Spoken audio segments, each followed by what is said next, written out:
when somebody is truly concerned about their Islah, about their progress in Deen, then let alone being offended by somebody correcting them, they are very grateful for this.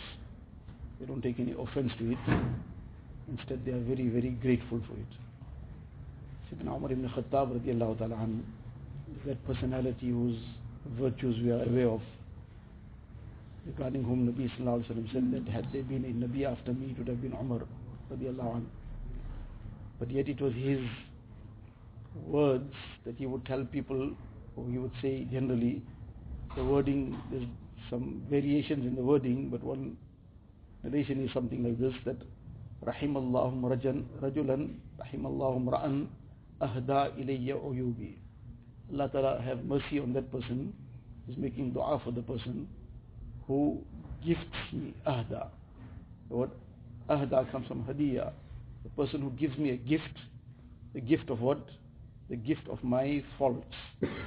Meaning he comes and he mentions my faults to me. He comes and mentions my deficiencies. He comes and points out what I am lacking in, what I am doing wrong.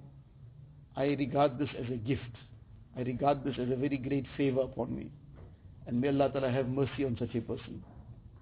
Now, a person of that caliber, and let alone being offended, he is actually inviting people, he is asking them please, and giving them encouragement in these words that this won't be regarded as an offense, it will be regarded as a gift, as a favor.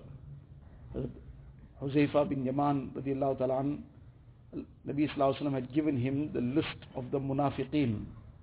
So he had the secret of Rasulullah sallallahu alaihi wasallam. Hazrat Umar radiallahu anhu would come to him sometimes and say to him that obviously this is a secret, you cannot expose that and you cannot mention what that list is all about, who's there, but do you see any signs of nifaq in me? You have the list of the munafiqeen. Am I perhaps also possessing some of those signs? Or am I perhaps on that list? Tell me about myself. Now, this was the extent of the concern for their own rectification, that they always felt themselves that I am in need of some correction, in need of some rectification, whereas they were on a very high caliber, very high level. So how far we are, if when somebody says something, corrects us, and we take offense to it, then this is obviously nowhere close to coming towards that concern for our Islah. In fact, that stems out of pride, that a person is corrected, sometimes corrected by his senior, his ustad, maybe his parents, but that correction cannot be digested, that correction becomes an offense. Sometimes somebody might say something which might not be entirely correct. He might be correcting us maybe in a way that might not be appropriate. But at the end of the day, he's done us a favor. If he's corrected us about our fault, he's done us a favor. What he did, or the manner in which he did it, may not have been ideal, and that's not good for him, but what he gave us is good for us. So we have to be focusing on what has been presented to us. So if we have truly that concern for our Islah, for our rectification, we want to improve, we want to get rid of our deficiencies, we should welcome this. Welcome it with open arms, so to say, welcome it with an open heart, be happy about it, thank the person. If he's overstepped the mark in something, doesn't matter, that's his part of it, but he's done us a favor.